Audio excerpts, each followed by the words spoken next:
Last time on Lancer, our pilots had continued to make their way through the combat simulation, trying to prove themselves worthy of the title Lancer and getting their official pilot's license before they would be shipped out to go work for the Grindel Retrieval Division of the Bay Olympus Mega Corporation. Uh, the battle was hard fought with some pretty nasty wounds licked out, but with some ingenuity and just overwhelming firepower. Gamma Squadron managed to triumph and beat the combat simulations. You guys had retired your mechs at the end of the long and hard fought simulation and were debriefed and let know that graduation times would be, I think that it was the next day. I did not write that down. Yeah, it looks like next day. So you guys have a little bit of free time. It's later in the afternoon after you had gone through and done your final combat sim. Are you guys up to anything right now? Are you unwinding after your hard-fought finals? I mean, I imagine me and Strife are going for a getting drunk. celebratory. It's not just a celebratory imbibement. We're getting drunk. Of course, yeah. Bar at the rec quarters, yeah. Solomon's gonna stay back and just look over his mech. Bones probably would have gone to keep an eye on the hooligans at the bar. Hooligans? It's a term of endearment. It's endearing. It's an endearing term. I think Jackal would actually be. This fight was obviously recorded. I think Jackal would be going over the feed, like high speed, fast forward, stop, slow down, replay, and analyzing the training simulation we just had. Of course. Okay.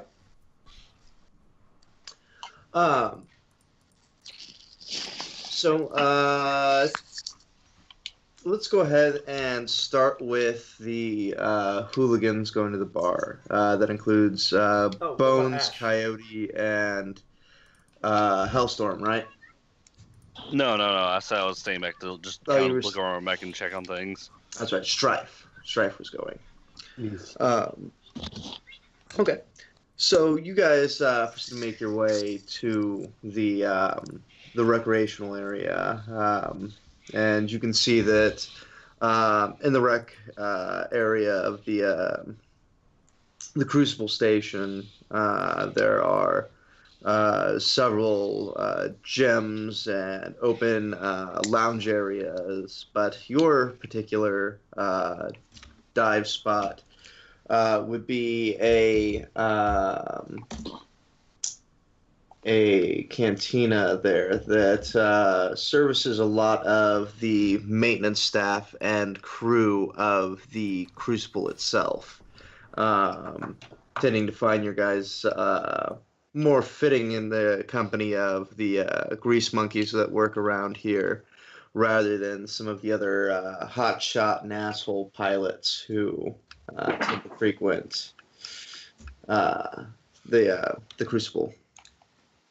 So you guys make your way to the dive bar. You can see that it is sparsely populated at the moment. Plenty of open seating, and both at the bar and at tables. You can see what looks like a individual with a seems to be a man tending the bar with a cybernetic arm that seems to be splayed apart at the elbow, with three smaller appendages whirling around, mixing cocktails and drinks for some of the people that are sitting there. you guys would recognize this as Roberto. Roberto. He looks up and gives you guys kind of a wry smile. Ah, it's good to see you again. How did you do? I heard this was a big day for you. Yeah, we didn't die. I think we did pretty well, right, boys? I'm gonna hold up my. I have the little placard or the license, like a license chip or something, right? Afterwards. You have not been handed, or I think you guys were given the disc. Yes, yeah. Okay. You guys were given your disc. I'm gonna take my disc, slam it on the bar. Robbo, fill me up. Hey, that's not a coaster. You only get one of those. I know. I just, Look, if showing you lose off. That, if you lose that, I'm not buying you. I'm not going to get you another one. I'm not bailing you out. Showing off, buzzkill. I look over at Roberto. Hey, Robbo, make it a double. Of course, wouldn't think anything otherwise. He'll go ahead and after finishing the cocktail he's working on, proceeds to fetch your favorite whiskey, pours you a nice tall glass of it. For an accomplished pilot, he's on the house today. Oh, then I should have said to make it a triple. No, don't get greedy. Oh. And you too. Oscar, Shep. Yeah. I'll take a pint of the dark stuff, and I throw down a couple of credits or whatever the currency we use is. Nah, he waves it off. Not today. You're big shots now. What's the catch? Do I have to go pick up some package for you on some backwater planet from some dude at a door? Oh my God, he's giving you a drink. Don't look a gift drink in the mouth. I take a Make sip. his I look look at over Rebel. Make his a look double over too. I look at Gray 13 and I wink and I say, "Come on, man, lighten up. It's just a drink."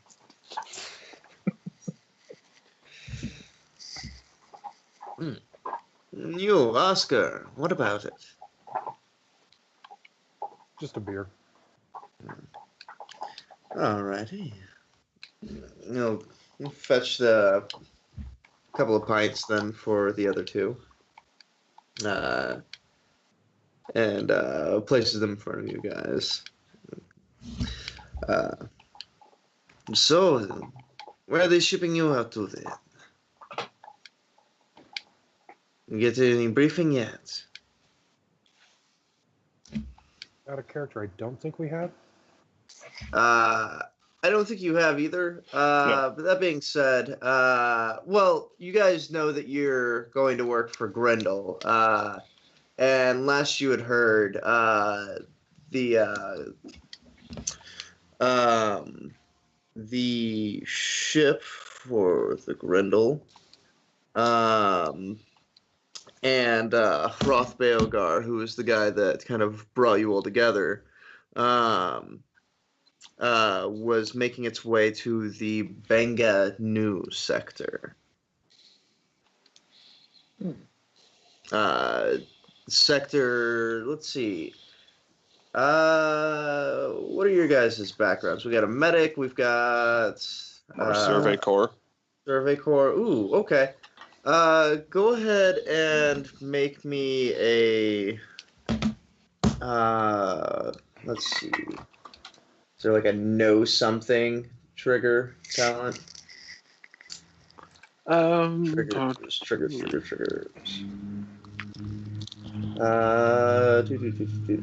Unseen, unheard, patch event, read a situation. Maybe?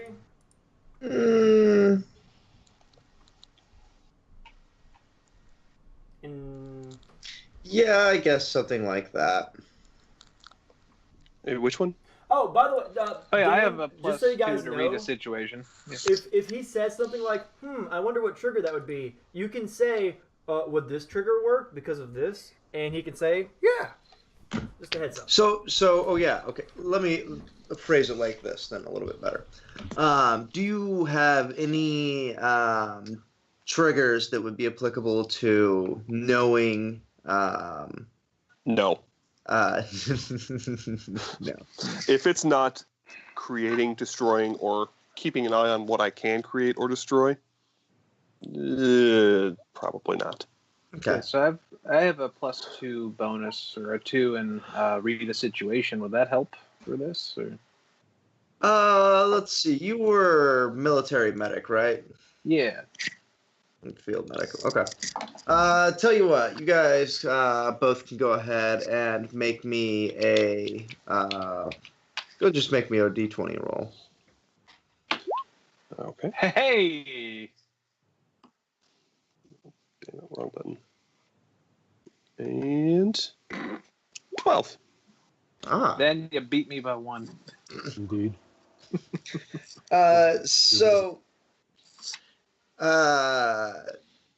Well, you guys are familiar with the name Benga Nu at this point in time. Not really some place that many people talk about. It's not super popular. It's kind of backwater system. Or not sister, sector, rather. Backwater sector. Coyote, you, during your years in the Survey Corps, have heard some stories coming out from Benga Nu. Firstly, you would know that Benga Nu is very coreward in terms of the Milky Way galaxy. So it's very near, very, very near the center of, or near the center of the Milky Way's arms. And you would also have heard that while this is pretty far away from the cornucopia ring where humanity had started their venture, making it their way out into the stars, it's pretty strange and bizarre, the stories that come out of there. Stories of people that are more machine than man, or entire empires that seem to be built on some sort of like pleasure combine. A lot of weird stories come out of this place. But other than that, there's not really a whole lot widely known about Benga Nu. All right. So I'm going to look over at Roberto and just, it's probably going to get weird. But, yeah, that's it. You know, we just got these licenses. So they're not telling us too much stuff just yet. Yeah, well, that makes sense. You guys are just the boots on the ground, albeit the very shiny boots. Yeah. Since when is a bartender an expert on military affairs, huh, Roberto? Oh, no, but occasionally I get somebody with the cropped hair and shiny pens on their jackets come through here, and everybody could use a drink. Wise words, good sir. Hey, kind of gives you a wink. Well, you boys, you enjoy those. If you need anything else, just let old Roberto know. I'm gonna go make rounds. Before he does, I'm actually going to signal that I need a second. Okay. You have to pay for this one. I'll put it on Jackal's tab. Jackal Okay. doesn't have a tab. He doesn't drink. Hang on. Can we make a canon that I have started a tab in Jackal's name? Maybe if you roll a Adding to trigger it? for it. Oh my god, that'd be great. Ooh. Can I use Stay Cool to kind of bluff my way past this?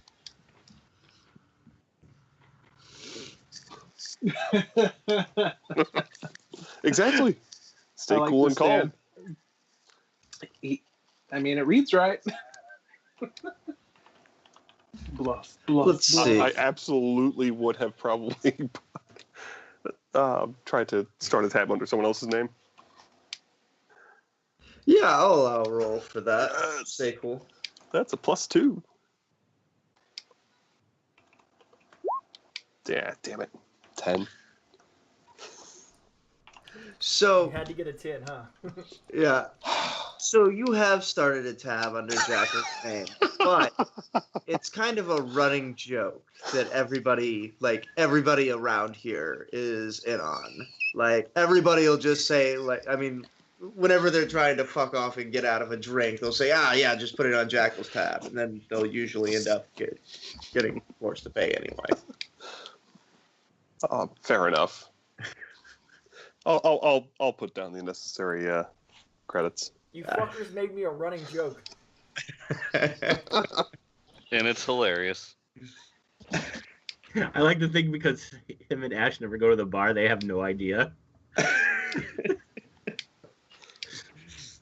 So you get your second round, and after that, Roberto begins to make his way off, intending to the other patrons of the bar.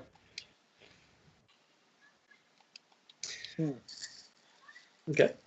If there's nothing else that you guys want to discuss, we can go ahead and hop over to some of the other guys. So we've got Jackal who's reviewing the footage. Ash, what were you up to?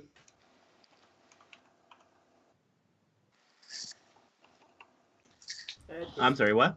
What was Ghost doing at this point? I was debating either she would call her family, which she doesn't want to do but might feel obligated, or she's off stealing something because Jackal is looking at boring reports about the test they just passed, and everyone else went to the bar. So, Okay. I'll actually roll a dice to see which one she does.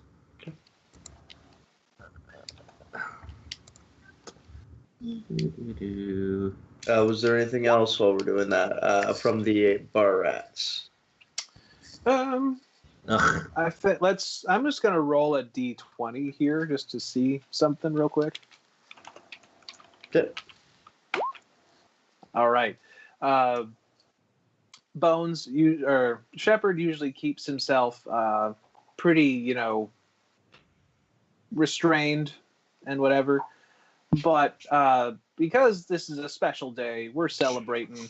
We became, mech drivers. He's gonna get a little schwasty face. He's gonna start drinking a little heavier. Beautiful. And, yeah. Not shots. Yeah, that's exactly it. Who wants a shot? You. Hey, Gray, whichever number you are, get over here. Get here. Come here. I am bringing the shots. That's not me. Give me the damn shots. Come here. Come here. Come here. Okay. Hey, look, buddy. You blew some shit up. I want to see you blow this. I want to see you blow this bomb shot up. I just drop a shot in your other shot. And you took quite a few hits, but you kept fighting. You kept fucking them up, man. That's you. And I'm going to look over at Oscar. Oh, what did you get here? Dude, wait. Hey, there's no drink in your hand, man. What the fuck? There's no drink in your hand. Boo. Boo, loser. Boo. Everyone boo him. Boo. Nerd. Okay. God damn it. I'm just going to pass off one of the shots to Oscar. Oh, what is right? I don't remember a damn thing you did, but you did it really, really well. You did it. He shot the so shit out of some shit, man. You shot the shit out of some shit, and it was awesome. Roberto! Can you put this shit on Jackal's tab? No, really, this time. You put it on his tab this time. No, man. Hey, we can't overdo it. Otherwise, they're gonna call it in. Dude, he just got a raise. He's a mech jockey now, like us. Oh, yeah, that's right. That's a good idea. Right? I know. And with that, the camera's going to go ahead. Side pan as we're leaving our drunken rats at the bar. let's see. So Jackal sitting in the cockpit of Anubis, watching the video replay of the simulation on repeat. Hellstorm, you aren't far away, tending to Rainmaker as you guys are sitting in the rather large mech hangar bay for Gamma Squadron. You can hear the sounds of various engineers and technicians working on your guys' mech, or on your mechs, cleaning them up, and brushing some of the sand out of their bits and gizmos. So what I would like to do is take the information that I've been kind of figuring out and having Anubis run simulations based on our simulation, and I want to try to use that to improve the cognizance of Anubis. Okay. I'm trying to make him more advanced and capable of independent thought. Okay. So you're just running through all of these. Okay. What would you do in this scenario if I wasn't in control of you? How would you react to this? What would you have done? So on and so forth. That kind of thing. Okay. Let's see here. Go ahead and... This isn't really a hacker. Invent? Or create? I'm kind of working with stuff there. Yeah, I could see that. Yeah. Roll me a invent or create roll. Okay, and that is one that I put my accuracy onto. Okay. Perfect. Oof. Oh, bad. So as you continue to try and run Anubis through these simulations and like peppering him with questions, it seems like the responses that it continues to give you are pretty mechanical. Simply talking about the errors of the given situation and it seems very analytical and not very creative. Yeah, after a while, see that it's just not getting it. Like, okay, we'll run through this again sometime else, buddy. I mean, I think I need to. Wait, Jack doesn't talk like that. We'll run through this sometime else, buddy. I think I just need to, pull out your black box. Maybe do some tinkering with the NHP. I think I can. I have some ideas. I think I might be able to get this to work. Okay, I'm gonna go ahead. Let me out, please. Let me look at you from the outside real quick. And I'm just going to climb out and notice Hellstorm there. Okay. Yeah, Hellstorm, what are you doing over at Rainmaker? Hellstorm's kind of just, as the engineers are kind of going by and cleaning things up, one of them like, hey, yeah, watch the fucking paint job, you dumbasses. And as Jackal is climbing down from Anubis, he'll be like, hey, got a few questions for you. Why don't you come over here real quick? Okay. Yeah. Yeah. Okay. He'll kind of jog over. I'll be back in a second, Anubis. What's up? As Jackal comes over to Hellstorm, Hellstorm's gonna like kind of wrap his arm around Jackal's neck and just be like, "Hey, squirm away." Yeah, I got some ideas. I was thinking about having the engineers change around some of Rainmaker's systems and making them a little more suited for cannon fire and some support gunning. How does that sound to you? Yeah, that's cool, I guess. I know our team needs it. Most of you guys are out there on the front lines. Could use a little cover fire. Yeah, you did. You did pretty good covering fire during the simulation.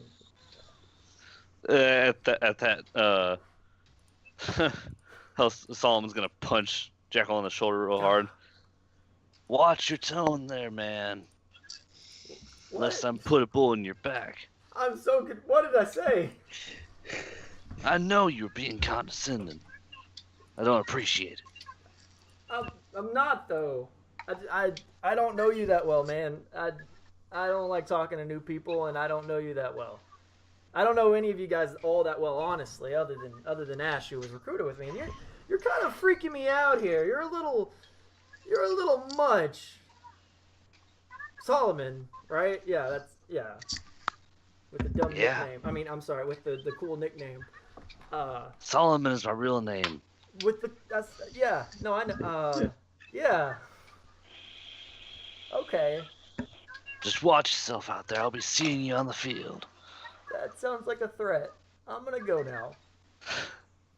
Bye. Solomon will give a hearty chuckle. And I'm leaving to find Ash.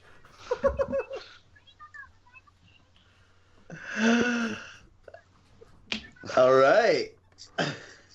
So, Jackal's antisocial. It didn't come out last time. Jackal makes his way out of the hangar. That was Solomon's payback for saying you're going to have Anubis flick him. That's fair. That is fair. So, at this point,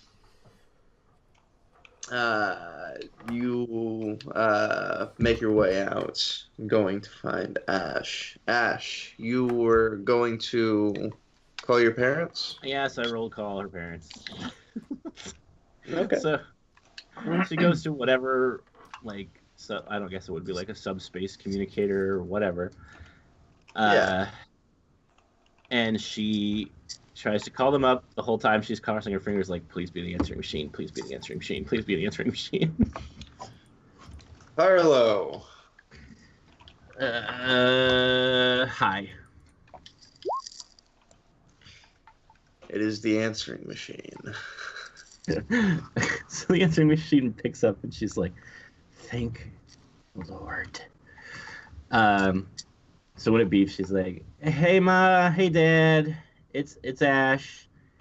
Just calling to tell you I got my pilot's license, so legitimate job. Woohoo! Like you wanted me to get. So yeah. We'll have to celebrate the next time I'm home. I don't know when that will be, I'm pretty busy. So, yeah. I'll talk to you later. Bye. She hangs up. Okay. So, shortly after you hang up, Jackal comes into the squadron's quarters, and you can see Ghost just leaving the communications terminal. Oh, thank God. That Hellstorm guy is really intense. He kind of freaked me out. Oh? I think he threatened me. Oh. For what? I don't know. I'm not sure. Okay. To be. No. You're good. I get it out of character. Jackal's confused. He threatened to put a bullet in my head due to my condescending attitude or something. You do have a condescending attitude. Whoa. I feel personally attacked. Yeah. No, you don't. No, I don't. No, you're right. See, if you weren't condescending, you would feel attacked. But you don't care what other people think. Ooh, I feel a little better now. I think I was man, when I'm out there with Anubis, everything feels so easy, but like with people, Oh, I can't breathe sometimes, and they're so dumb.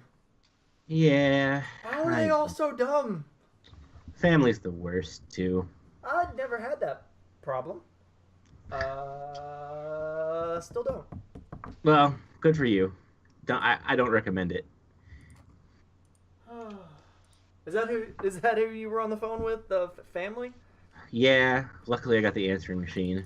Oh, I mean, I could probably rig up a some kind of comp con unit kind of thing. I've made a bunch of those. I could probably make one that your family calls and they think they're talking to you, and it could just check in with them, and then you don't have to talk to them anymore. You want me to? I could work on that. Yeah, actually, that would be great. Yeah. My God. The next time that my mother asks me that when we're getting married, I'm gonna punch her in the face. Wait, who? Me and you. Why would we get married? Exactly. I don't. I'm gonna go to my room. She grabs you by the shoulder. We don't have that kind of relationship. I am aware, and we never will. That is why it's so infuriating. I'm gonna go to my room. I'm gonna start working on that comp con unit for you. Okay, bye. And he's just gonna leave. She just watches you go, tapping her foot, shaking her head like, typical Jackal. I knew I shouldn't have told him that. God damn it.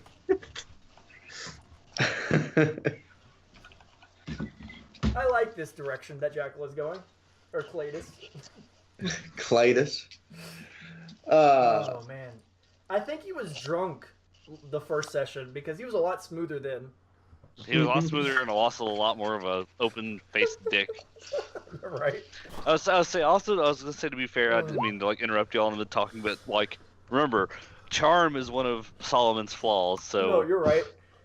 Oh my God, I'm gonna cry. I'm trying to channel Travis Lonely Miles from Fallout 4.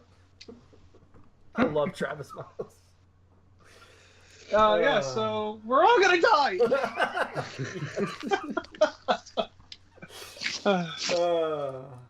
Well, I guess with that, Jackal is gonna go to his room and start working on a comp con unit for Ash, which would 100% be in Vent, right? It would. But I'll do that later. That's probably going to be a series of rolls, though. Oh yeah, for sure. Because I'm trying to create something bigger than a single. Yeah. So you want me to do the first roll now, and then just work? Yeah, on you go ahead and as you try and work on this VI. 18. Yeah, absolutely. Okay. Yeah, you have done significant work with these kind of VIs and like dummy plugs before. So one question real quick, sorry. Because of the way they changed gear, that now I could have technically had the Horus Subjectivity Enhancement Suite at level 0. Can we just say that I've already have those cybernetic implants? Because I could have had them at level 0 in 1.8.5, but not at level 0 in 1.8. I mean, sure. I mean, we don't need to go through every time that you guys get a cybernetic enhancement. So, yeah, we could say that that's something that was either initially installed or you guys get in some of your downtime and rest. So basically, as Jackal goes to work on this comp con unit, he would, like, flick his wrist back and a wire would come out and plug into it, and then he does all of his coding in VR. So he's just sitting on his bed with a little wire connected to a thing in his hands, with his eyes closed, but in his headspace, he's like full 360 coding with 4 hands or something like that. He's galaxy braining right now. Yeah.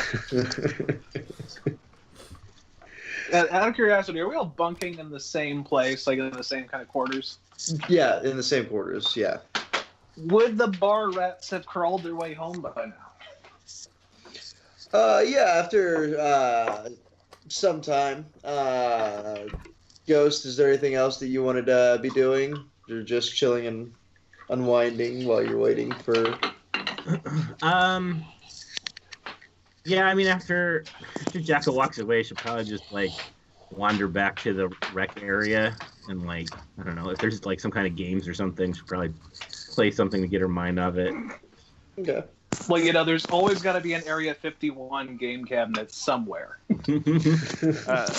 Also, I would say Solomon's probably started making his way back around the same time as the bar rats. Okay. So I was gonna say, I'm assuming they're all kind of traveling together down the hallway, right? Oh, we're singing a shanty. You can hear us. Okay, so as a joke, because Solomon, of course, probably brought some of his own personal belongings, he's going to take a dummy grenade and pull the pin and say, "Watch out, grenade!" and throw it at the three of you. Okay, hang on real quick. I need to make a quick roll. Yeah, me too. No, wait. And, okay, I'm going to kind of push Bones on it. They're push me in front of you. Okay. So what I'm going to try to do is I'm going to try to play hot potato with this and try to just swat it back at Solomon or somewhere else. Well, should I be making a roll for like blow something up or something like this for this base? Or should it just be You're not blowing anything up though. Well, yeah. Right, you're not, are you?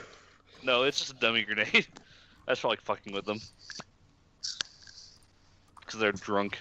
I don't think you have to roll against Yeah, players. I don't think there's any kind of role that really needs to be Okay. made for this. Okay.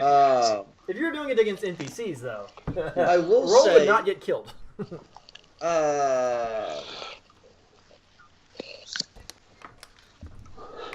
You should probably make some sort of roll. Charm to talk your way out of the ass reaming you're about to get. No. We'll hold off on the roll I'm for kidding. now. I So- fully accept the consequences. I just wanted to fuck with them. I knew it was a dummy grenade. Okay, so you throw the dummy grenade and Bones gets pushed onto it. Bones quickly immediately like swats it back at Solomon like, what the fuck? Solid, as it rolls back over to Solid, will start picking him and start laughing, just like maniacally. Like, I knew y'all are drunk, and I figured I'd fuck with y'all a little. Fucking What? buzzkill, man. What's your damage, man? God. Damn. Oh, man. Oh, fuck. Okay, well, look. That's your one. You get one.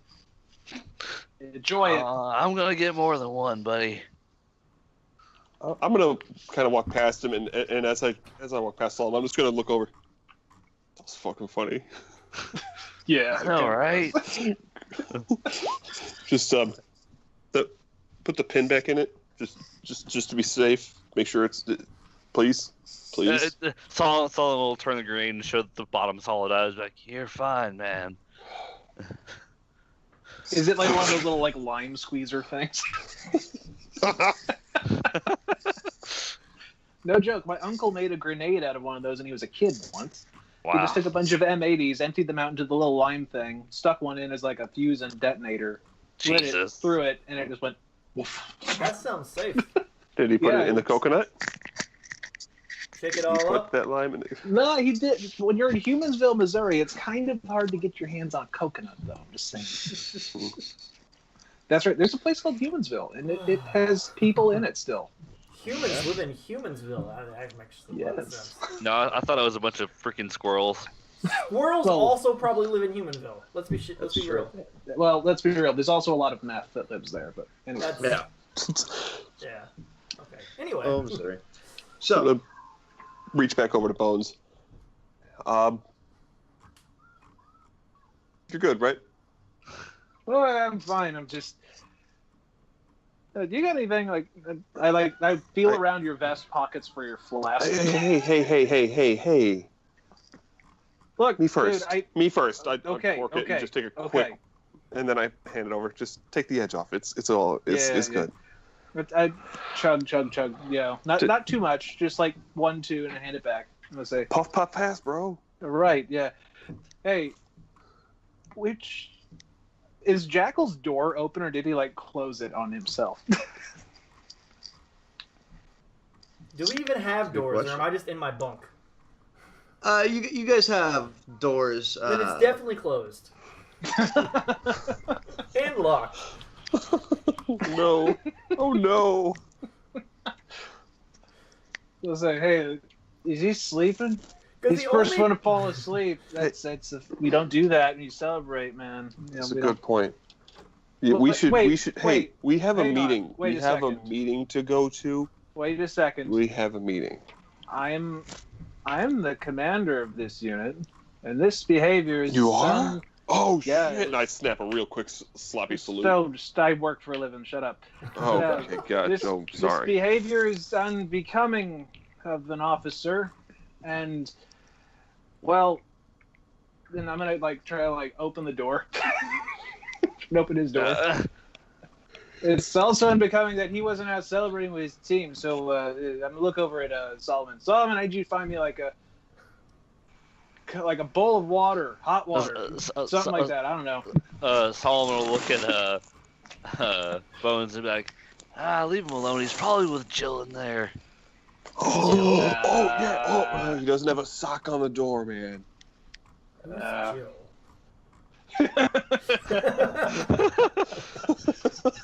Anyway, after he says that, he's like, yeah, okay. No, I won't stop him from distributing free literature. Okay, I'm gonna go to bed. You fuckers go to sleep. We gotta look presentable in the morning, Coyote.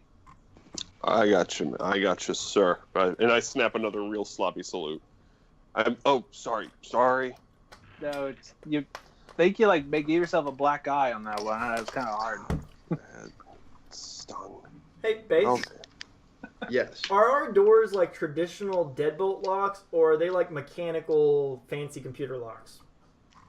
It's the future, so Yeah. Probably computer locks. Okay, I know what I'm doing first thing in the morning.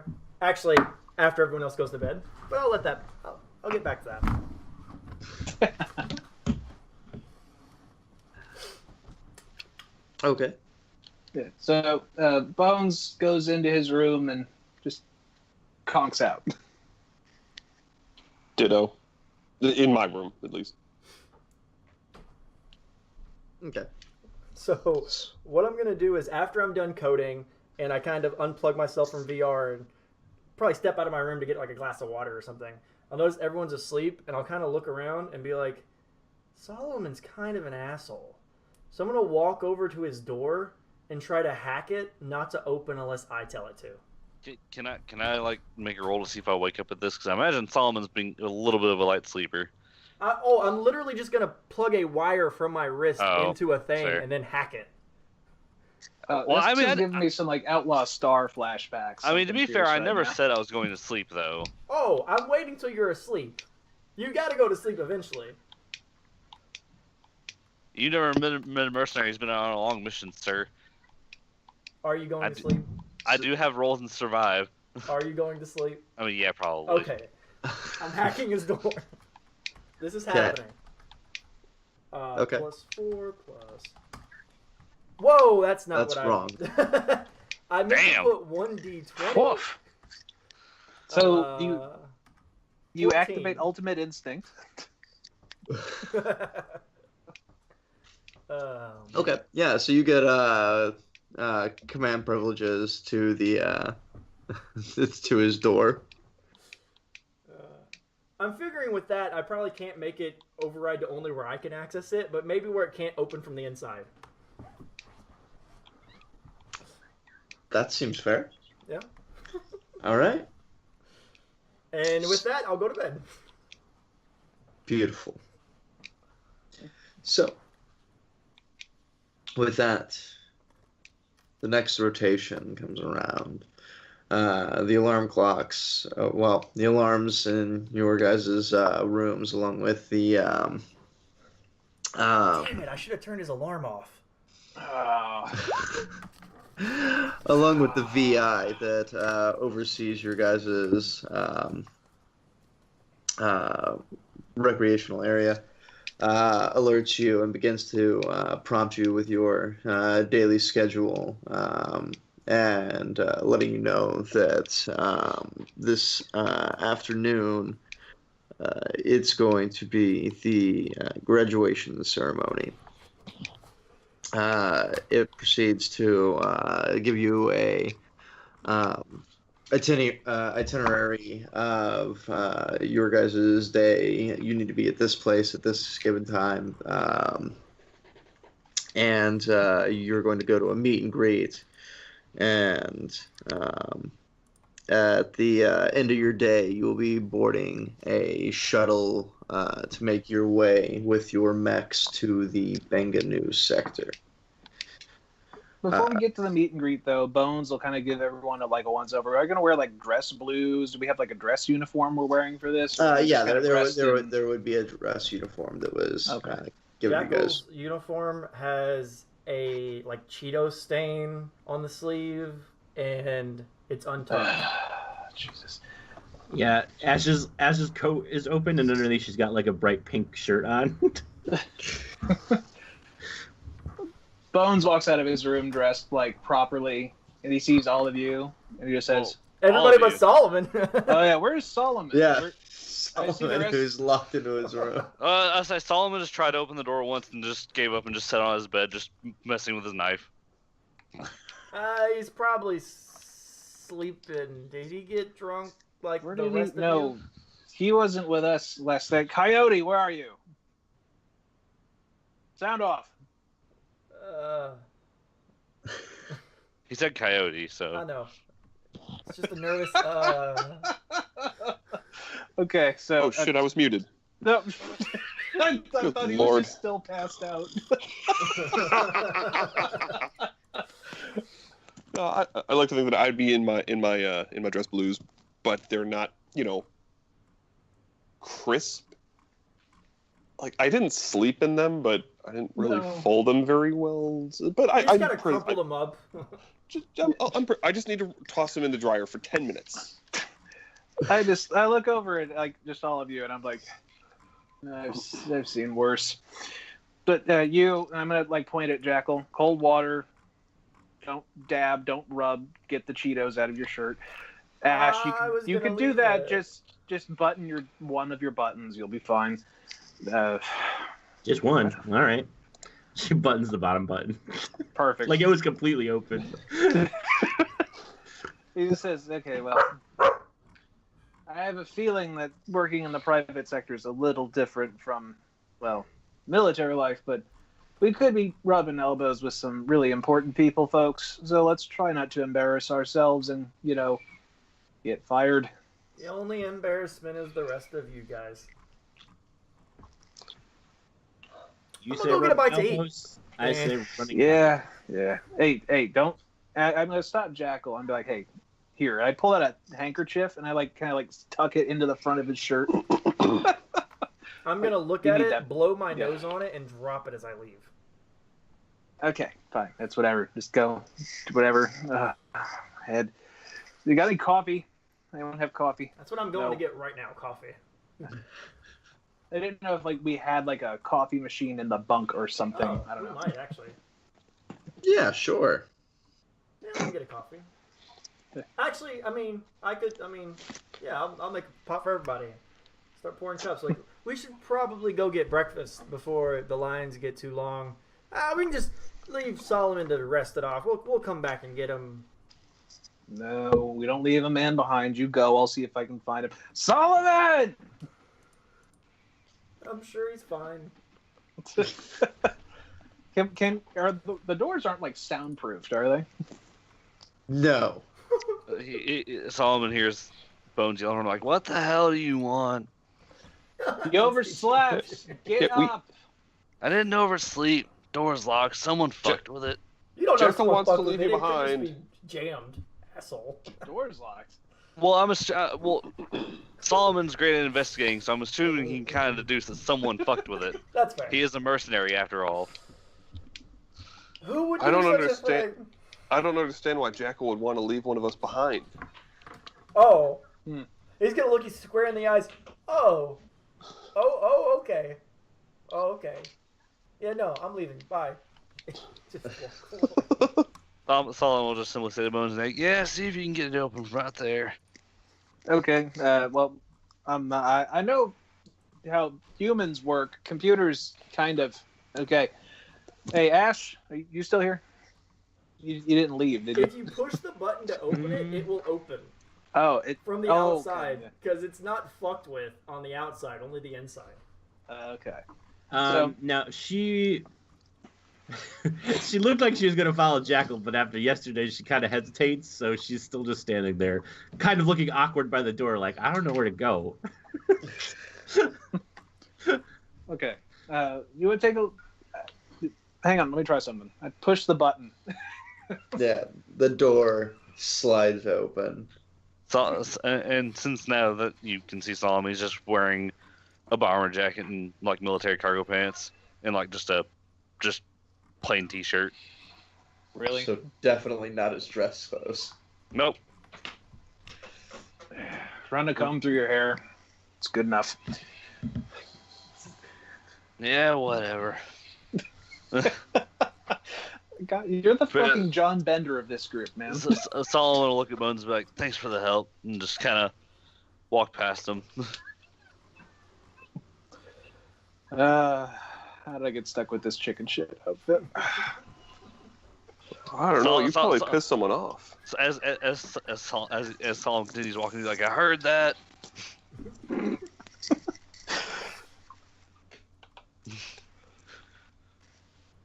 Yeah. So okay, we'll go to the reception, I guess. Okay. So, you guys proceed to gather and make your way towards the reception.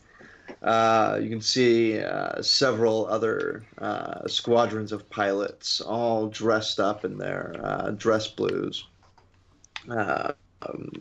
talking to each other, getting coffee, and eating a wide variety of breakfast foods that seem to be catered in this day. You can see some of the professors and commanders that have helped groom both you and many of the other squadrons around here in the Crucible. Also amongst them, you can see off in the distance the familiar sight of Commander Grimlow. And he seems to be sitting at a table with a couple other people that you would recognize. The first one would be a face that you had only seen once or twice before. You would know this older man with very dark hair and sharp features to be Dagson Beogar. He is the operational manager of the Crucible, and he is the cousin of Froth, the gentleman that brought you all together. And then sitting near both Grimlow and Dagson, you can see a much younger man with blonde hair and a very clean-shaven face and very elegant-looking business attire, very peacockish looking. Is the div rep for a Grindel retrieval division. This would be a man named Giannis Wigloff. Giannis acts as sort of a go-between between Beolympus and Grindel. And off at the end of that table, you can see another person. Most people seem to be gathering around and speaking to them. You don't recognize the face, but it does seem like they're gathered quite a bit of attention. Okay. And you guys see before you a large buffet with some of the finest That's foods. exactly what I was afraid of. Jesus Christ. Get some shrimps and prime rib. Shrimp and I'm ramen imagining Coyote and like someone else, maybe Ash, are going to reenact that scene from the Blues Brothers where they're throwing shrimp into each other's mouths. Honestly, I feel like Solomon would be the one joining. How much for your daughter? Coyote. Ash is more like can't talk food. Same. Yeah, I'm civilized. I'm just not good at it. I'm civilized.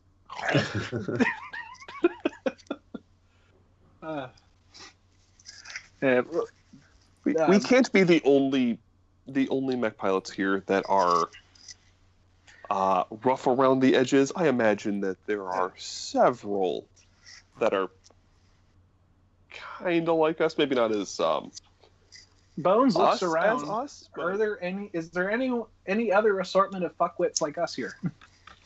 Excellent question. Go ahead and give me a. See, I have. Let's see. Can I get a +2 to reading a situation out of this? Like just checking the crowd. Yeah, absolutely. Right on. So that's a D20 +2. Correct. Can I word on the street? Oh. You can if you'd like, but Let's just see.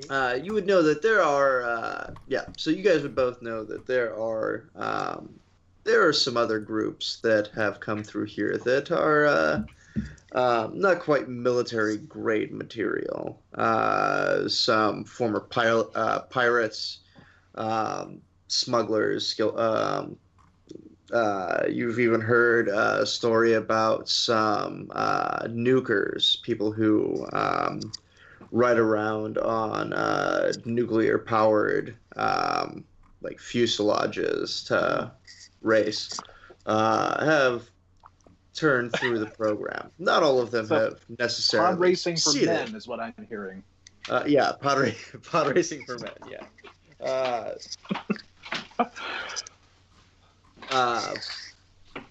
So yeah, you would know that it does seem like most of the people here are cleaned up and, at the very least, looking their best to be presentable. Best to be presentable. But you would know that there are some people who are sort of rough around the edges around here. Yeah, I'll say. Well, let's hope they don't judge us on our appearance alone, Coyote. And is there like a tray of Bloody Marys circling around the room? Oh, I'm sure there is. Bones has got a wicked hangover. He's gonna some hair of the dog here to kind of balance out. Michael's gonna leave it over. You should really stop drinking so much. I mean, that's a bad example. Drinking interferes with thinking. Yeah. I'm gonna look over at Jekyll. You should start drinking. It'll make you a better, more enjoyable person to be around. I don't think that's true. I'm a mean drunk. You're a mean sober too. What's the difference? Boundaries.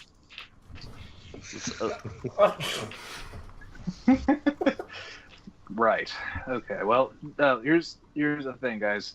Just don't pick any fights, and let's wait for the big wigs to talk. Just don't stand out. I look over at Solomon as I say this. And Solomon, the only person in here in a bomber jacket. Solomon looked back at Bones and just shrugged. Like, eh. You should really go put your dress suit on. Okay, thanks. Bye. I don't like monkey suits. Well, monkey suits like do you, kiddo. I. Come here. I'm gonna try and come on, man. I'm gonna kind of try to push him out of the room. We got to get you dressed quickly. Solomon just slips under him and just kind of steps back. Nope. I hope they fire you out of an airlock. I mean, You say that a lot. only to you, and now him. But that's okay. Solomon look at Jack and be like, so rude. No, I'm not. I was okay. God.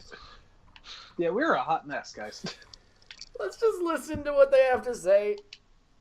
There's a lot of people here. I don't like people.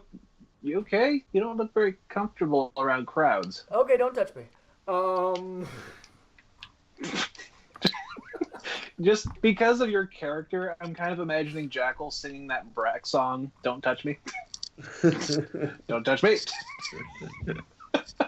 Oh, I should also mention, like, because last time when you usually see him, he has his helmet on, but because he doesn't have a helmet on, you would know this obviously, but for the audience, he has like super short, unkempt hair and like almost black brown eyes and like acne scarring. He's not a attractive person.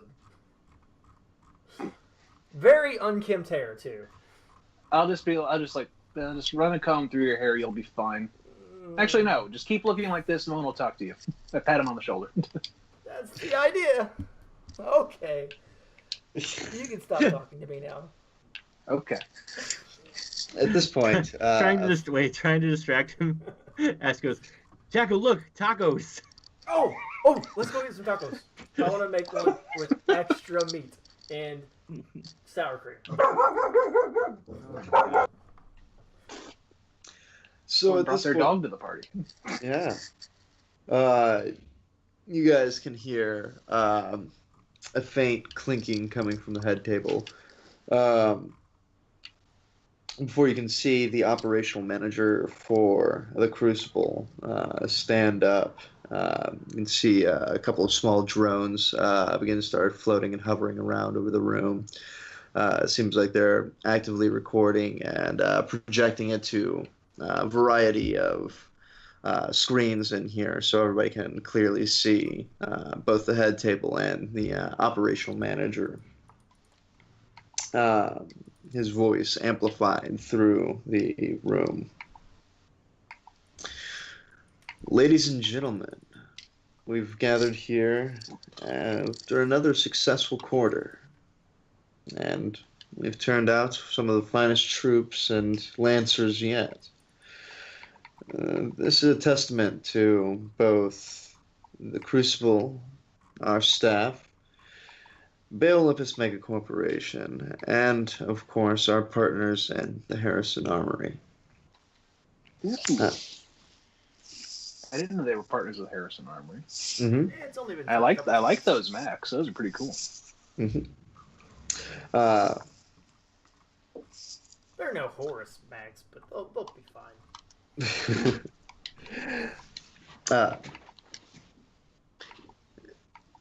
Throughout the course of the day, you will have the opportunity to rub elbows with both more of the higher-ups and the Bay Olympus Mega Corporation itself, along with individuals who would bring forth contracts to different divisions to seek fulfillment. Use this opportunity as a chance to not only further the branding for the Bay Olympus, but branding for yourselves and your squadrons. With that, enjoy your drinks. Be mindful, though. You do have a show to put on today. That the video's cut. He sits down. You can see people kind of toasting each other and some light cheering in the room before the conversation continues and the drinks flows. So he said that there were representatives from some of the manufacturers here? There would be representatives for some of the manufacturers here, yes. Is there anyone that I would think would be from Horus? Since they are more open source. Right. Not in this area right now. This is kind of like the gathering for the staff, the pilots.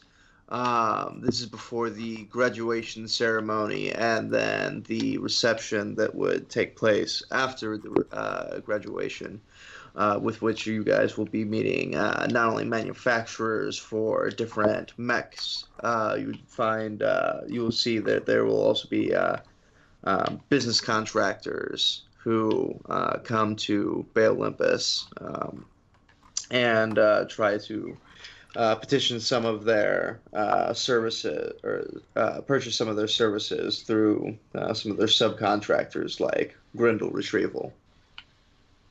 Cool. Bones is kind of, is doing his thing, trying to play it aloof, kind of on the, keeping out of sight thing. But he's constantly looking over his shoulder in case the commander is here, because he's got a feeling he'll get chewed out for certain wardrobe choices that his men have made. So, yeah.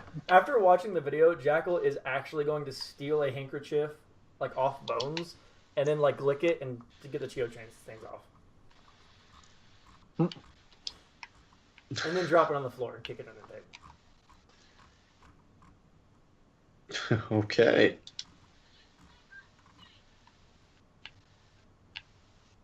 So you steal a handkerchief and kick it under the table.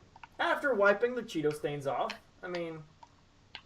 Well, yeah, you gotta doll yourself up. Yeah. So, with that, the waiters and waitresses continue to make their rounds. People continue to eat and make merry. And after some time, you can see that the head table begins to get cleared out. And people slowly begin to start trickling out of the room, making their way to Amphitheater 3, where they will be gathering for the graduation ceremony. You guys eventually make your way, tagging along. Real quick. Yes. I'm going to try and catch up with our one-legged commander. Gremlin? Yes, thank you. Absolutely. As he's making his way out. Yeah, so you see the cybernetically enhanced man making his way for the door before you catch him. He turns his attention to you. Sir, and I snap a reasonably, for this group, competent salute. Yes, 13. So, I know you probably aren't totally clear to tell us what's going on in the Benga Nu system. But how weird is it going to get, sir? Go ahead and make me a charm roll with with one difficulty. Okay. All right. So it's a D20. The difficulty is a D6. Yeah, minus D6. Fuck, that was a really good roll. 13. 13. Okay. You can see him kind of eye you over. I'm just saying, sir. We passed our test pretty well yesterday, and I just want to make sure that we're not gonna get swallowed by a giant worm or something on our first mission. No giant worms in Benga Nu. Okay, good. It'll keep you guys on your toes, though, I'm sure. I'm just going to kind of nod. Okay. And it's going to keep us on our toes, and it's going to get weird. Great. Well, at least no giant worms. Thank you, sir. I guess. It's cryptic. Is it cryptic? But I'm going to make my way back to Bones. Okay. So Grimlow makes his way out. You make your way over to Shepard. So I got good news. What's up? We are not going to get eaten by giant worms on our first mission. Probably. Shepard just kind of blinks his eyes for a second. He's like, good, that's a big weight off my mind. It should be, man. Big weight off my mind. I don't want to get digested for fucking eternity. worms are messed up. Yeah. Yes. Yeah. Okay. So, did you talk to anybody about? Oh yeah, I that? talked to Like, who'd you I talked to Grimlow. I look you up and down. Okay. Well, at least I you don't. straightened myself up a little bit. Right. Okay. So you asked him about worms. Well, I asked him if he could give me any details as to what we're going to be doing out in Benga Nu. Okay. And he was very clear that we are not going to get eaten by giant worms. Unfortunately, that's about it. Well, you can't expect too much out of the brass. Typically, it's need to know. So, I guess we don't need to know right now. So, yeah. Well, no harm in trying, I guess. No, you did good. You did good, man. Here, I hand you a Bloody Mary off a tray or whatever, a mimosa, whatever is floating around. I like to think that I already had one, and I had one while I was talking to Grimlow. Well, I hand you a second one, obviously, because you need it. Sweet, thanks. Like, you looked a little uncomfortable. Here you go. I was. Good looking out. Yeah, they don't call me doctor, or they don't call me Bones for nothing. Oh God, they're all gonna get drunk again. Not quite. Bones knows when he can cut loose and when it's just a social thing. Same here. Jackal is gonna pull a drink out of Gray's hands and put it in front of Solomon, and then walk away. Seriously? Solomon will pick up the drink, hand it back to Gray. Look, here you go. Thanks, brother. I'm going to call after Jackal. I am functioning. I can quit anytime I want. I am in total control. We'll see. He says under his breath, "We'll see." He walks away. We shall see. Okay. Cue ominous music. Bum, bum, bum. So, Jackal goes into a corner and talks to a communicator. Cobra Commander. It fits with the Anubis thing, though, I'm just saying. Are we sure he's not working for, like, Cobra guys? I'm he serious. might be. He very well may. So, you guys begin to follow all of the other pilots after some time into down the halls and towards Amphitheater 3, where you can see a growing mass of people on one of the lower levels of the station making their way to the viewing gallery for the amphitheater. As you guys make your way in, along with several of the other Lancer squadrons, you guys are ushered to different staging platforms. And as at the beginning, you can hear a variety of voices being amplified to the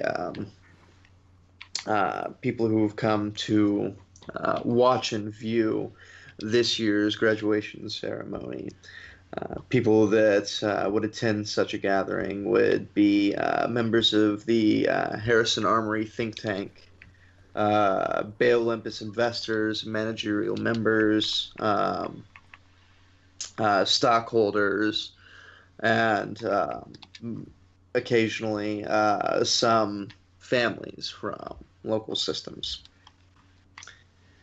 So, the voice continues to talk about the improvements on this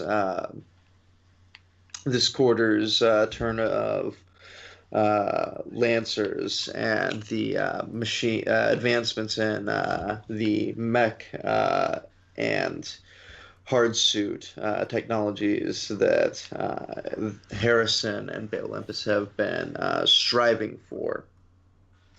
And after droning on for some time about facts and figures and the exact breakdown of both finances, time, and investment into each and every Lancer, they begin to rotate through the variety of squadrons, introducing the designated leader for the squadron, and then each individual member.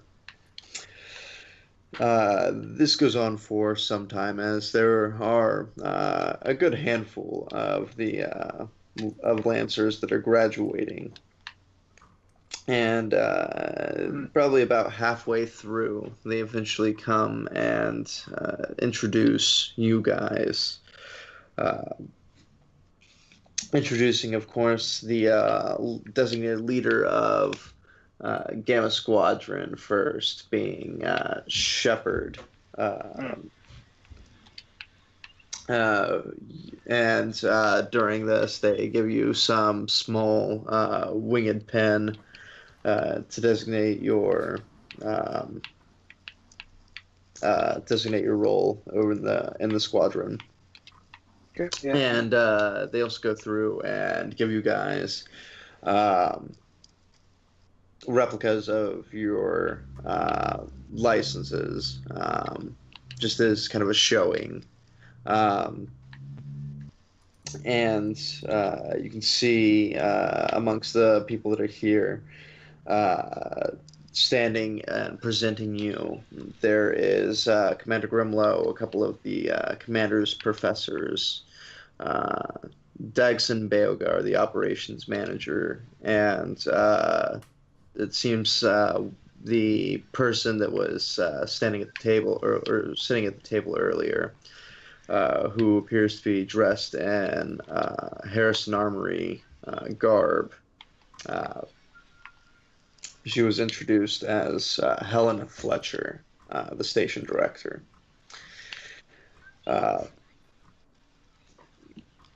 You guys proceed to make your way, or the hovering platform proceeds to make its way past the view platform for everyone, and you guys eventually come out the other side, donned as Lancers. After some time, you can see a lot of the pilots beginning to make their way out towards a large gala. Seems to have a clear dome that stares out into the night sky, with tons of people, hundreds and hundreds of people making their way through the ballroom, mingling and drinking. People dressed in strange and exotic clothing, along with many pilots dressed in their dress blues. I look over at Solomon and just glower. Solomon just looks back at him and in the usual Solomon manner just gives him a hearty thumbs up and smiles. Killing me, Smalls. I mouthed that at him. I'd like to think The Sandlot is one of those movies that will transcend time and space. It'll just be a classic forever. Forever and always. Yes. Never seen it. I'm just kidding. What? Oh, okay. I was about to say. Dude, do we need to have an intervention ruling? Jackal's never seen it. Fair enough. That makes sense. Or anything older than his planet. Oh, guys, we like rebooted so many times, though. It's like the monster's actually a monster now. Oh, the future. In 100 years, they're just going to go back and start recreating every movie. They'll have media for 100 years, and then the cycle will continue, and no new movies will ever be made again. Anyway. So what are we doing now? So at this point, you guys are making your way into the gala area, where you can see a variety of people mingling about. At this point in time, you can see the blonde-haired man from the gathering for breakfast this morning. make his way over towards you. This man being the div rep for GRD, being Jonas. This meet and greet is more or less where pilots would be going to figure out what division that they would be working for, or if they would be working as private military contractors for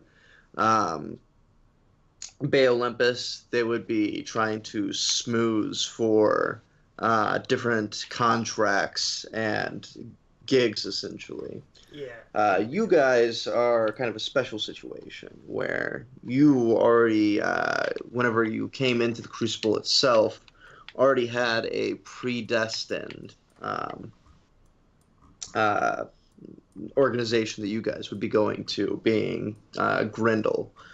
And Jonas here has been kind of the person to orchestrate that and operate as a go-between between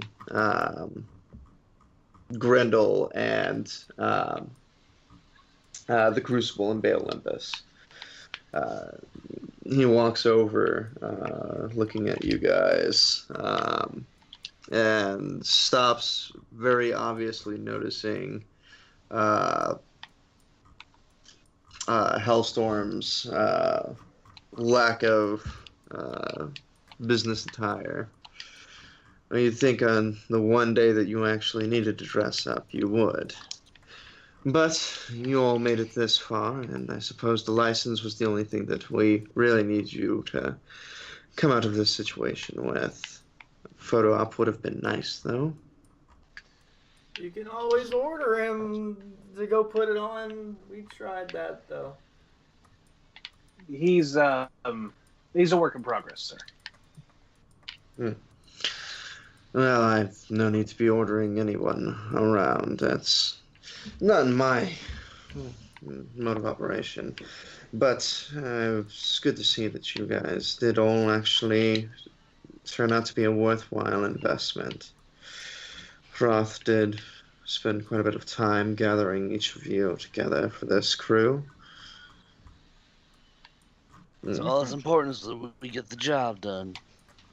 Yes, well, it wouldn't hurt to be some sort of presentable so we can ensure that we could get another job after we finish the one that's lying ahead of us. Well, No, work would it? speaks for itself. You can't fix ugly, so Solomon and Gray are screwed. Sir, we will perhaps, with the actual mission under our belts, our newest recruits here will, maybe appreciate the gravity of the situation and will improve their look and performance later. Jackal will go, "Are you trying to call me green?" I'm just kidding. I'm sorry. Solomon will just say, "I've No, got you're more more combat of experience a- than most of you." You're more of a yellow anyway. That's not very nice. I like to think of myself as a lilac. We're gonna get to the fucking color thing now. Okay, cool. Hmm. I'm actually an autumn.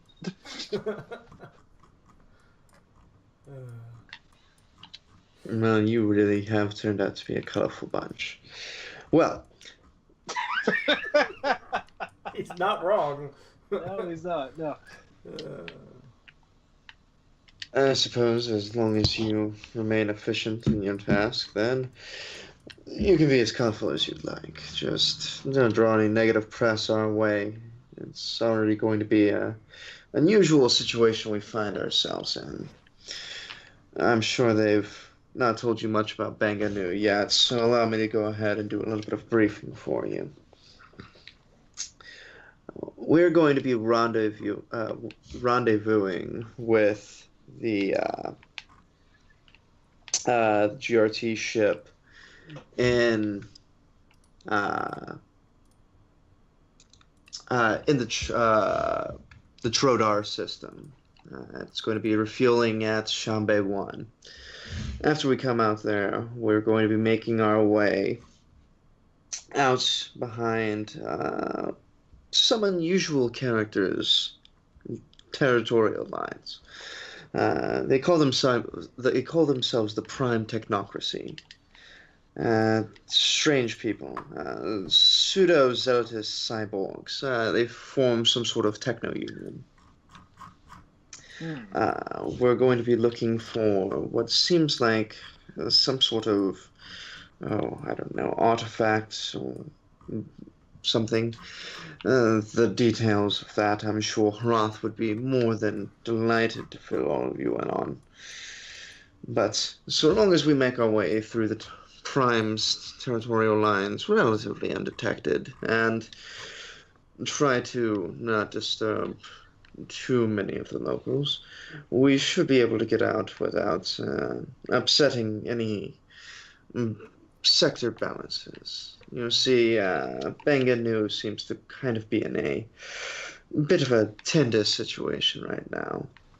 Between the technocracy having gained 3 systems, he seems to be rising up, and the Union doesn't exactly have the strongest presence out there. So the local systems are getting worried that they are going to make some sort of larger power play. And of course, out here, there's going to be some free trade planets, as it were. They all operate in sort of a loose combine, if you will. What I'm saying is it's going to be very, very lawless out here. We're looking at colonials for most of these outer rim planets, or inner rim planets. So, I'm sure that some of you might be able to find pleasure amongst the locals in your downtime out there, but once again, we're not trying to incident any sort of systemic failure here. This is a dangerous and sort of tender sector.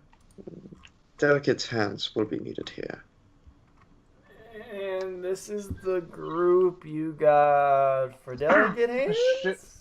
Jackal. Just kind of like... Okay. Hroth seems to have faith in you, and you've managed to come out the other end of the crucible relatively unscathed, and from what it appears, unchanged in personality as well. Well, your faith is well placed, sir. We will accomplish the mission as intended. Doesn't seem like a good indicator. It was easy. Jackal, shut up. Okay.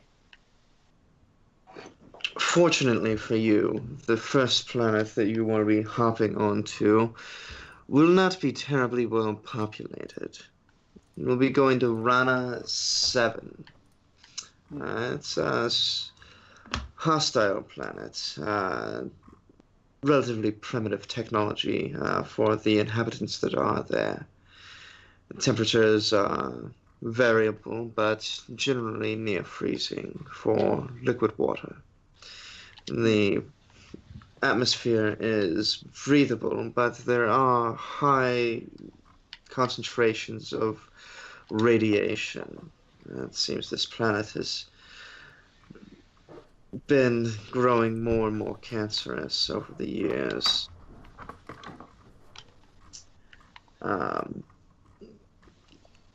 Yeah, okay. So your mechs will have to be vacuum sealed, and we will do some minor alterations to ensure that both your hard suits and mechs can withstand the hostile space. But for now, enjoy your drinks. I'm sure we will get headed out soon enough. It will be a long flight. So enjoy yourselves. Of course. And Bones just kind of like this is correct me if I'm wrong, just like a corporate bigwig type or a military type Corporate. Definitely more corporate. Okay. So he wouldn't do the salute, but he would like kind of do a kind of a polite nod or extend his like hand for a handshake, like a you've got it kind of thing. See that Jonas kind of goes in for a like a half-hearted handshake before kind of looking you all over once more, and then turning and making his way off, grabbing a mimosa from a tray not far away.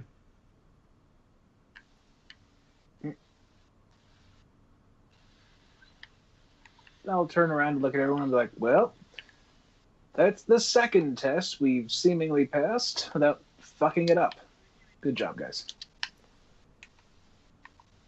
Okay.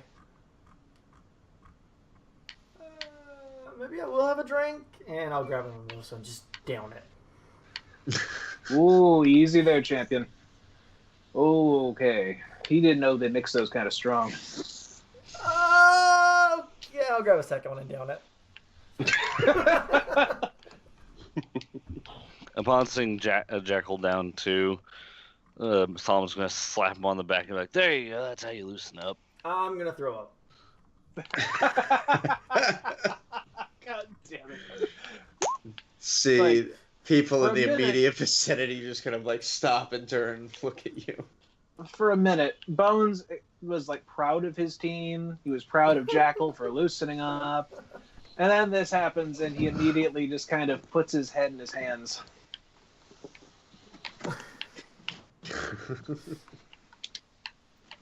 It's fine.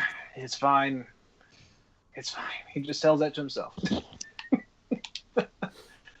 It looks over at Ash, and he's like, well, at least you haven't tried to, like, throw up on a corporate executive or, embarrass the entire unit. Good job.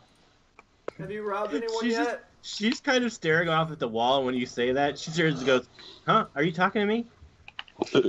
No, I'm talking to the girl in the pink shirt behind you. She turns around. There's no one behind me. Oh, you did that thing. I got it.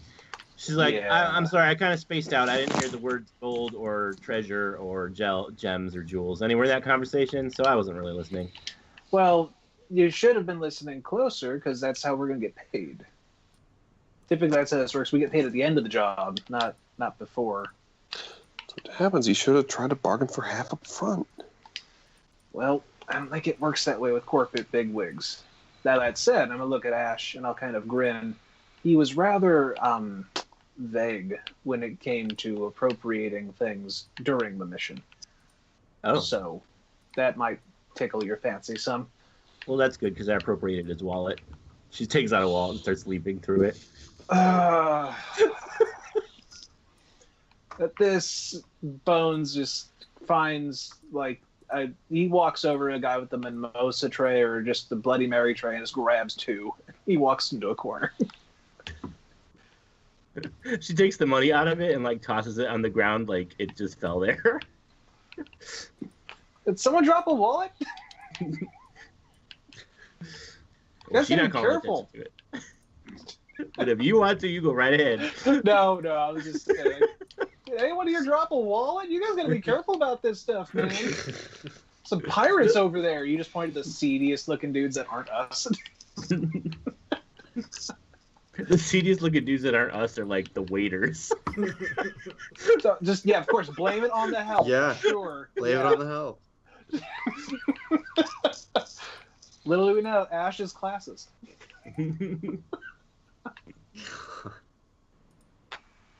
This entire time I've been in the corner sharpening my knife. That's not ominous.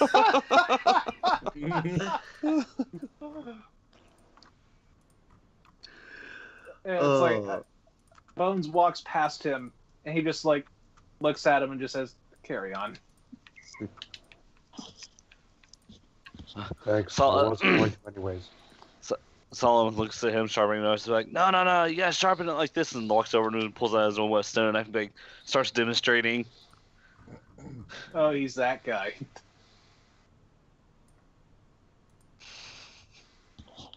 Let's be clear, guys. Solomon is that guy. I mean, are you surprised? No, not really. So, you guys continue to drink and mingle.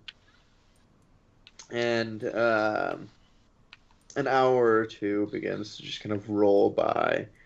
You can see other pilots happily scoring some of their gigs, and some of them getting disappointed whenever they're told that they're getting assigned to farming guard duty, and getting lackluster requests or operations and such. And eventually the day begins to wind down and come to an end. At this point, you guys can see the div rep make his way back over towards you. And begins to approach. All right, so if everybody's had a little bit of fun, go ahead and make sure that you get good impact. We should be leaving out within the next hour or so. We'll be... Yes, from what I understand, things have began to escalate at Chambé 1. So, the sooner we can make our way to the Benga Nu Sector, the better. If it's not too much to ask, do we have any idea of what has happened on the ground there? Well, Chambé 1 has always been sort of a place where sordid purveyors would go to enjoy decadent fun. Well, it seems like while we were refueling there, some of these purveyors of fun decided to hold the station hostage. Oh. And that's our problem. Why? And that's our problem because our ship is currently docked with this refueling station. So how we're getting off the station, Jackal? That's there. We need to go take care of this. Okay then. But we're getting sent. Why? We're getting sent to this ship because it is Hroth's spaceship. It is his mobile research facility, along with a carrier that's large enough to be able to move not just 1, 2, 3, but a squadron of mechs. So, are there any other questions, or are you going to pack your bags? Solomon's going to look at Jackal and be like, it's easy. All we gotta do is blow some shit up, kill some bad guys, get paid. Simple enough. We're good to go, sir. Just allow us to collect our things. Okay. Roll with it, Jackal. Come on. Okay, let's. Okay. Yeah, no, I'm excited. Let's go do it.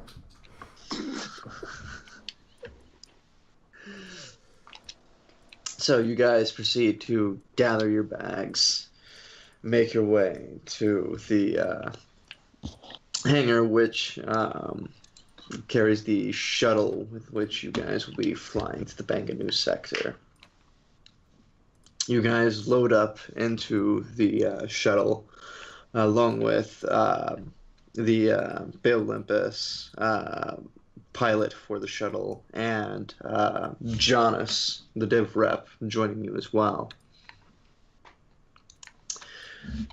After some pre-flight checks and a few minutes of running, disengaging the mag locks and clearing flight, the shuttle begins to depart from the Crucible, making its way away from the space station. After a while, it proceeds to make its way to a large object in space that is displayed on some of the various viewports for you guys, the passengers, to be able to see. you can see a giant technological-looking ring that seems to have some sort of strange rippling effect in the center of it. And as you guys, as the shuttle begins to make its way closer and closer towards this massive ring, you can hear the pilot calling out to some of the local union. Chevron 2 locked. Right, Chevron blink 3 gate. locked. I legit just started thank you. rewatching It's- that show. Oh, God. Encoded, thank you. encoded. I've only seen every episode of Stargate 4 times. I know, me too. I'm starting my fifth watch now because I'm a Have fucking you dork. seen? Well, small aside. Have you seen Stargate Origins? I have not. Pretty good. You should Yeah. watch it. It's like Wait, an hour what? and a half long. Okay. It's pretty new. Done and done. Anyway. Okay. So after the coordinates are given to the union operators of the blink gate, the shuttle begins to make its way through the large ring. You can hear, you can feel the ship shudder for a moment, and you can hear the outside groan as the meadow begins to flex. Suddenly, the viewports all go dark. The lights in the ship, on the inside of the ship, go a dark red for a moment as the ship shudders through blink space. Suddenly, in an instant, you are thrown through thousands of light years, parsecs of distance, as you guys hurtle towards the Benga Nu Sector. You eventually breach through the other side. You can hear the comms for the Union rep for Blink 8 XK019 Alpha, the Matterhorn station, begin to start calming in to the pilots. And that is where we will go ahead and leave off today's session. It is 11 p.m. It is midnight, actually. What? Eastern Central. He's not on Central Time. He's an hour ahead of us. Oh, right. Because Yeah. we usually run till 1 a.m. your time. Correct. But it's Sunday. But it's Sunday. But it's and Sunday. we had a leap day for leap thing. Fuck me today. So I'm tired as shit. Yeah, That's we fine. And I sprang don't want forward to this dive morning. into. That was an hour and a half of RP. Yeah. I figured we'd get a Getting little settled. bit. Yeah, Short we'll get it. episode, short game, but is what it There was is. some fun stuff in No, it there. was fun. Yeah. Yeah, it was a Starting to lot figure of out- information cramming and prep work for actually getting into Benga Nu. Starting to figure out Jackal. Yeah, I'm starting to get Bones dialed in too. I'm trying to. I do like how you guys are starting to fill into your characters. I put a link into Hero Forge because I was. Yeah, I saw that. I'm making a Jackal in Hero Forge now. They have like an Egyptian themed body armor. So that's basically what he wears. Dope. Although it shows his midriff. So that's kind of weird. It's the future. It Future is the fashion future. is flexible. And then like when it needs security, I'm sure it just like shoots a piece of fabric down. Right. Ballistic cloth deployed. Something like that. Anyway. No, that was fun. Yeah. So next time we will enter into the Benga Nu Sector. You guys will make your way to the Shambe 1 refueling station. And you will attempt to free the station. My question is, what if we want to go to Benga Old Station? Can we do that instead? Yeah, well, Benga Old is... Well, Benga Middle Age. I heard that one's in a Midlife crisis, crisis. though. No. Yeah. So, Yeah, that's full-blown crisis mode. I will stop the punning because it is it annoys several folks. I'm what about- sure what it's about- perfectly fine. What about being a present? Benga This present. isn't Christmas. That I will say this: so you are talking to the teacher who has a bad joke of the day on his board for his students to cringe at every time they walk in the room. Yes. Good. Yes. As you Best kind of should. teacher. Yeah, I can't argue it. What's the difference between an Earth rock and a moon rock? A What is moon it? rock's a little meatier. Jesus Christ. Yeah, I hate it. Boring. It's fucking awful. Actually, all right. So, I got one for you I guys. hate it. Oh shit. Uh, Shit. So I had been doing some reading on the internets here lately, and I was going through and I found this article about this professor and his field hand, Russian professor and his I think his We're recording, Czechoslovakian. by the way, so What? This is in a the racist recording. joke. We might want to edit. It's this out not, and just but. yeah. It's a professor and his Czechoslovakian field hand. say- And so they, a Pole and a German walk into a bar. Whoa, whoa, whoa. and so they are going to go down to the northern savannas of Africa because they are going to go and study the wild northern African lion. Well, I guess it rains down in Africa. God damn it! Ah, Damn it! I tried God so bless hard. him. you didn't. So they, the Especially if you professor get and so his far. field hand go down to Africa to find their lions, and they go and they find this warden who is in charge of the area and his crew of rangers. And so they begin to start asking the warden about where the lions make den at, what their hunting and migratory patterns, trying to get a gauge for what the animals are actually like out in the wild, as it's quite a bit different than just reading about them. So the warden is very reluctant to give them any information about this because you guys go out there, you don't have the qualifications, you're gonna die, you're gonna get killed. And they keep pressing and pressing and pressing. And eventually the warden caves and decides to tell them where the lions make their den at. And so the Russian professor and the Czech field hand make their way out and go off into the wilds of Africa. A couple of days go by. And eventually, it starts getting to be long enough that the warden and his rangers are starting to get both worried and suspicious about what's going on. So they eventually go out and start tracking.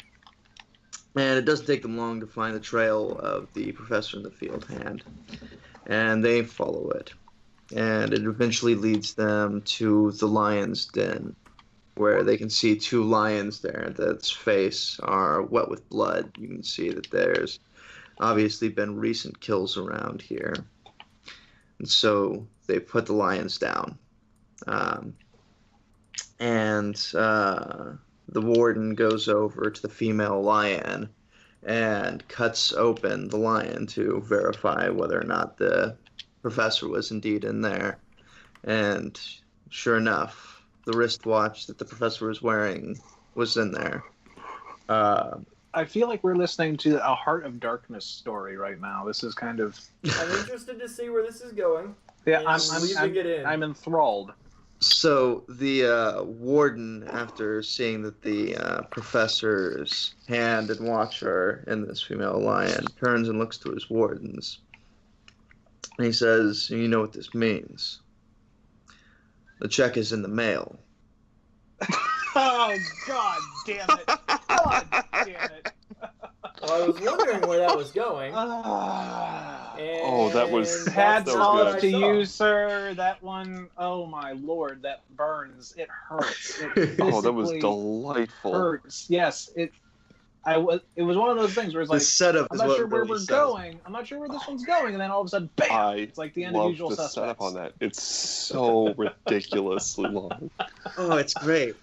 I love it. Like I wanna try and perfect that style of joke. That's my sweet spot. The Kaiser Soze type of joke. Yeah, The greatest yeah, trick the devil Hey, ever base. pulled. All right. Well, I created a Jackal in Hero Forge real quick, and then with that, we can wrap the recording. If anything else, this has been a short one, but I hope it's been fun. I mean, I had fun. Absolutely.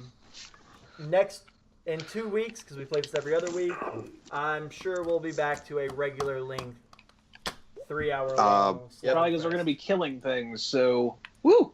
Yeah. Just a heads up, in 2 weeks, I'm going to be in Florida. Correct. Oh, right. And then I think that there was So there'll be one more D&D session, and then, like, I'm flying out Saturday, flying back in the following Saturday. So, So you'll and when only miss one game. was Star Wars Celebration? Because that was Right. also yep, that's coming up too. yeah. So we may either shuffle things around or do a break or whatever. We'll figure that out whenever the time comes. Or maybe just some shorter Sunday sessions. Yeah. Yeah, no, shorter Sunday is better than none at all. Hey, base. Absolutely. And with that, thanks for watching, and catch the next one. Maybe in 2 weeks. If it's not in 2 weeks, we'll figure it might be an extra week. We'll keep people updated. Yeah.